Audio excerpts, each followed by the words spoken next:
একজন নারী ভেতরে ভেতরে উত্তেজিত হলে তার শব্দে কম, শরীর মন আচরণে বেশি প্রকাশ পায়।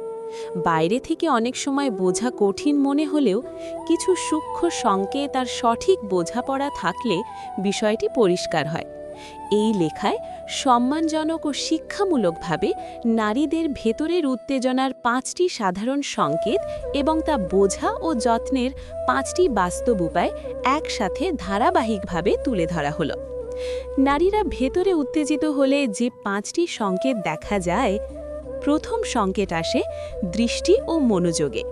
চোখের দিকে তাকানোর সময় স্থিরতা বাড়ে, কথা বলার সময় চোখে উষ্ণতা থাকে, কাছাকাছি থাকলে মনোযোগ বারবার সঙ্গীর দিকে ফিরে আসে।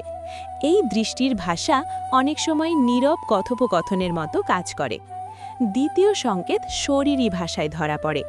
বসা বা দাঁড়ানোর ভঙ্গিতে আরাম ও নরম ভাব আসে, শরীর সামান্য ঝুঁকে আসে, হাতের নড়াচড়ায় কোমলতা থাকে, শ্বাসের ছন্দ ধীরে গভীর হয়। এগুলো অবচেতন প্রতিক্রিয়া। তৃতীয় সংকেত কণ্ঠস্বর ও কথায়।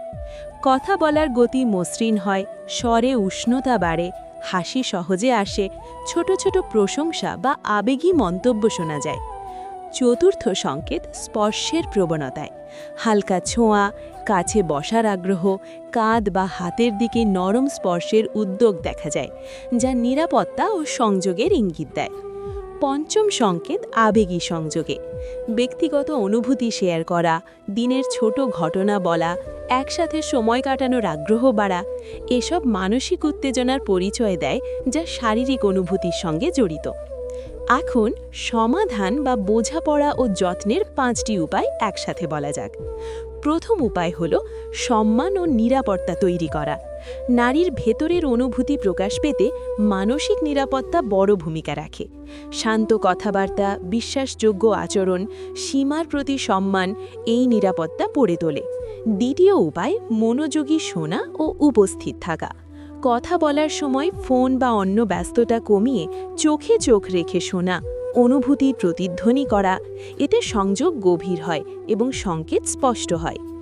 তৃতীয় উপায় ধীরতা ও সংবেদনশীলতা। তাড়াহুড়ো কম রেখে মুহূর্তকে সময় দেওয়া, শরীরী ভাষা পড়া, প্রতিক্রিয়ায় কোমলতা রাখা, উত্তেজনাকে স্বাভাবিকভাবে বিকশিত করে।